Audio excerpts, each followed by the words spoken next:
Hi everyone, and welcome to Moxie Life Coaching. I'm Michelle, and I'll be your host as we explore what life coaching is and how it can empower you to create and live your best life. We'll talk about topics ranging from our own self-defeating behaviors to getting to know our authentic selves. Together, we'll investigate a variety of self-coaching modalities and explore a wide range of topics relevant to getting the most out of the life that you are actively creating.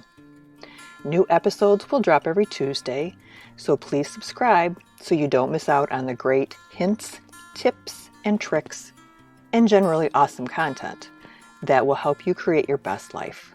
So welcome, and thank you for listening.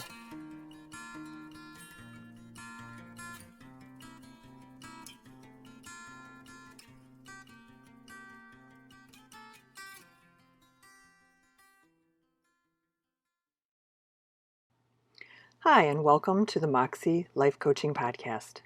My name is Michelle, and I am your host.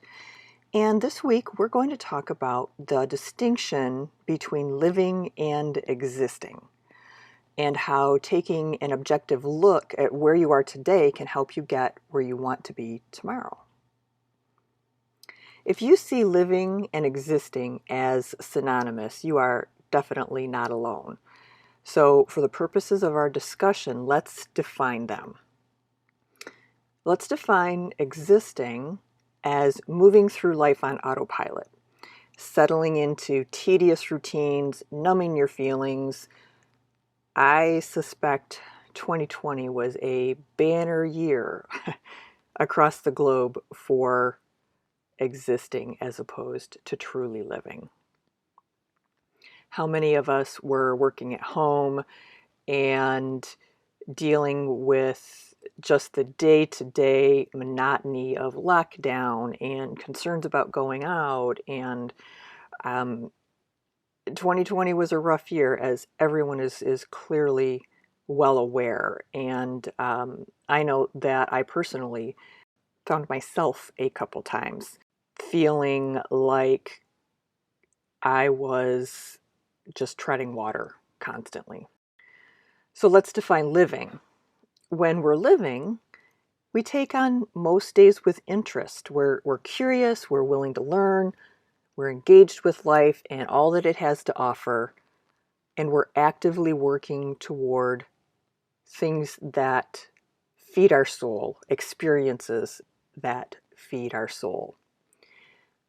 And while it's not easy to stay in that space of living, I do think it's a worthwhile goal. So day-to-day life presents sufficient challenges that we could really, in theory, move through an entire lifetime without being cognizant of the distinction, let alone understand the value of working to maintain a balance. You know, personally, I can look back and see times in my life when I was maintaining that balance pretty comfortably, and there are also times when I definitely was not. And it's those times and how to manage moving back into the flow of living that we're going to be talking about today. My most recent phase of merely existing actually just occurred this past summer. The weekdays were the same routine. Wake up, spend all day working, plan dinner, maybe fit in a little bit of yoga, cook dinner, eat dinner, and then hopefully find a little bit of time to fit in something for myself. But often I was tired enough or stressed enough that the best I could hope for was finding a good documentary or maybe doing a little bit of genealogy research, and then I was crashing out. I was done for the day. The days started to blend from one to another, and there were times when I woke up and a week had passed by without even realizing it, or really even being able to distinguish it from the previous week. And I do attribute a lot of that to COVID and to clearly not interacting with other people as much. Nevertheless, it was my experience. And once I realized what I was doing, I recognized I needed to make a change. Now, the weekends were a little bit better, but in a fit of ridiculous insanity, I let my ego take over and was honored to have been asked and accepted a volunteer position to edit a genealogical magazine for one of Michigan's largest genealogical societies. And so my weekends, after my monotonous weeks, were equally monotonous, just taken up with different projects, research and writing and editing and all of that. I felt like I was living in Groundhog Day, or maybe Groundhog Week. The same things kept happening week after week after week. The routine was getting pretty unbearable. That shift from living to existing had really just snuck up on me. I was take on one more thing and maybe just one more thing, and sure, I can do that one more thing. And I was like the proverbial boiling frog. If you don't know that story, it's essentially a story about a frog who is in a pot of water, and the pot of water is comfortable, and someone puts that pot of water on the stove, and it starts to warm up. But it warms up so slowly that the frog doesn't become aware until it's too late that they are becoming dinner, because the heat crept up on him, and all of a sudden he's, Mr. Boiled Frog. So that's kind of what I realized. Like, holy cow, I just gradually moved into this space, and now I need to do something to move out of this space. Now, I want to be clear in that I don't believe that autopilot, or the quote existing, is always a negative. Sometimes it's a defense mechanism and it's a necessity. There are occasions where it's just a requirement for us to power through a situation we're unhappy with or frightened about. We have to put our heads down, we take a deep breath, and move forward with autopilot taking over. So an extreme example of this would be coping with the practicalities of a serious illness of a family member, and you're taking care of that family member. In that situation, as a 24-hour-a-day caregiver, it's very possible that your life has turned into a monotonous blend from day to day to day to day to day. And sometimes we just absolutely have to do that. It's just what life requires out of us to be a good human being. And that's okay. But it's not the place that we want to live on a regular basis.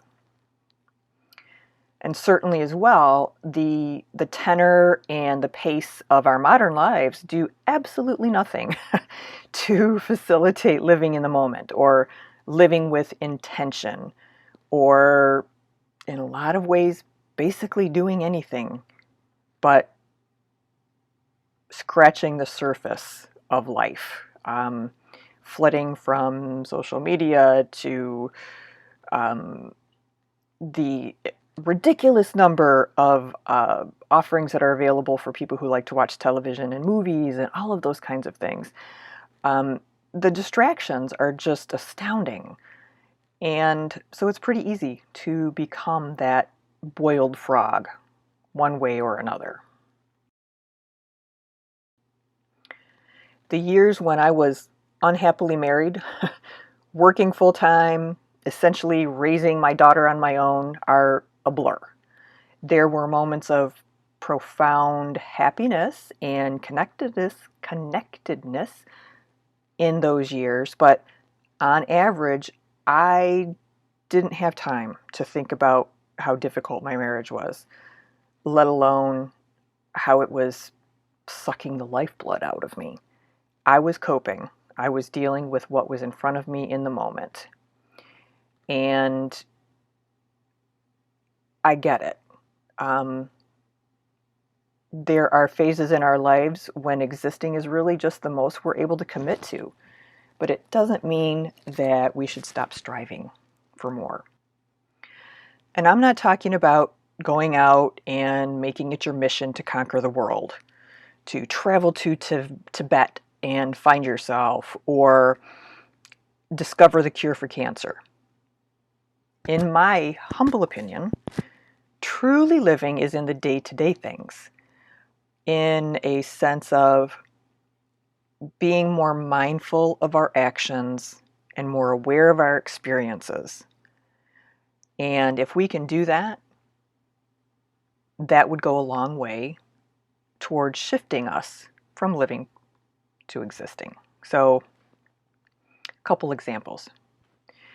You are the lawnmower at your house, and you have two choices. You can either turn that job into one more thing on your to-do list that's drudgery, that takes time away from whatever else it is that you would like to be doing on that Saturday morning or whatever.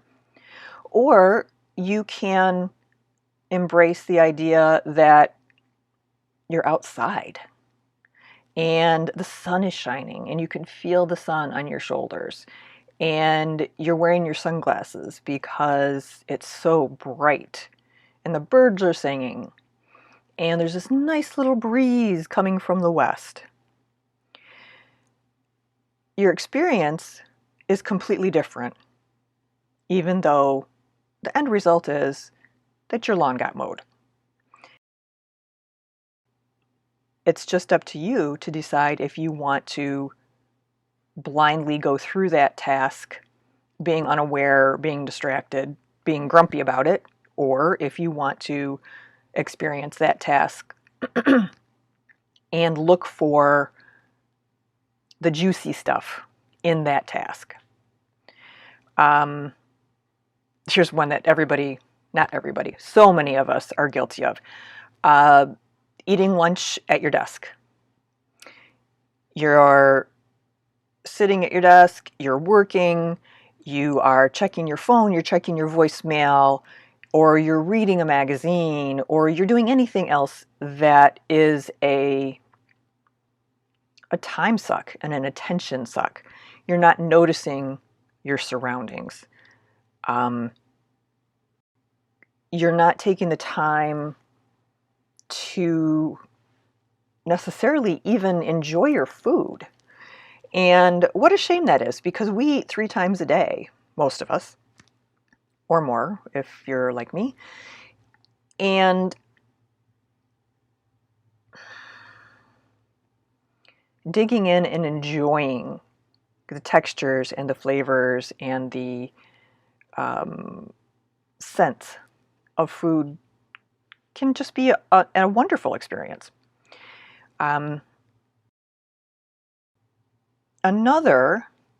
This is one of my favorite ones actually. When my daughter was little, we had just fabulous bath time.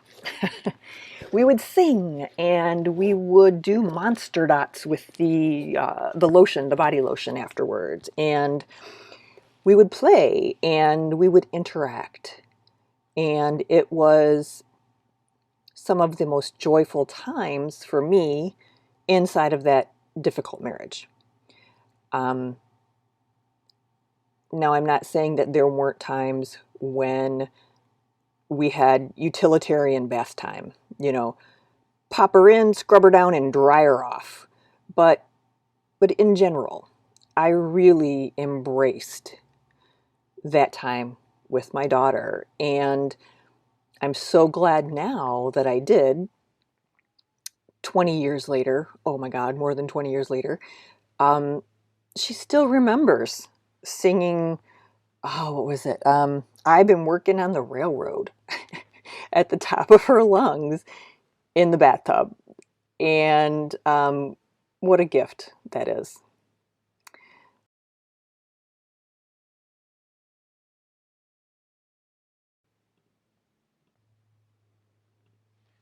So, the good stuff in my mind is the deep engagement that we have with life, with other people, with animals, with nature. And if we're too busy or too distracted to engage in those things on a deep level, what's the point? In my mind, it's all about making the most of our time on the planet and lustily diving into whatever makes us feel alive. If you're familiar with Abraham Maslow, you may be familiar with his hierarchy of needs. Maslow was a psychologist and he developed a visual representation of human needs that range from basic physical safety all the way up to self-actualization, to the full realization and expression of who we are as a human being. So this illustration, this graphic, if you can picture a multi-tiered triangle, equilateral triangle, and there are different levels on the triangle. And the base is the need for physiological things: food, water, shelter, rest. The next step up the hierarchy is the need for safety and security. Above that is the need for belonging and love, intimate relationships, intimate family relationships, friendships, connectedness. Above that is the esteem needs, the needs, the feeling of accomplishment, the need we have to feel accomplished. And the last level on the original hierarchy, because I do recognize that he had added a couple levels later. But on this basic one, the next level and the last level is self-actualization, achieving our full potential. And according to Maslow, if our immediate needs of food and shelter and safety aren't being managed, we can't progress to the next stage of personal development. So achieving each stage is dependent on successfully achieving the previous stage. So basically, if you are unemployed and completely stressed about money, you got laid off because of COVID, it's going to be really tough for you to move beyond that space. And so I think that we need to make that our goal, that no one, no one lives in that space. No one lives in that space of at least the very first two. Um, oh my goodness, the first, no, these are all important. Anyway, I could get started on a rant about how our society doesn't take care of people, but I'm going to stick to my guns here. Um, okay, there will be a link to an illustration of Maslow's hierarchy in the show notes if you'd like to take a look at that. So, in a nutshell, my whole point is that when we're focused mostly on coping with life, we're merely existing, and there's no opportunity to develop enough to truly experience life to its deepest depths. Uh, 2020 has been just an absolute fertile ground for that for so many of us. So we all have to decide for ourselves if and when we want to take a look at our personal balance between existing and living. When I first started looking at these areas I was glossing over, I was really kind of disappointed in myself for not recognizing it earlier.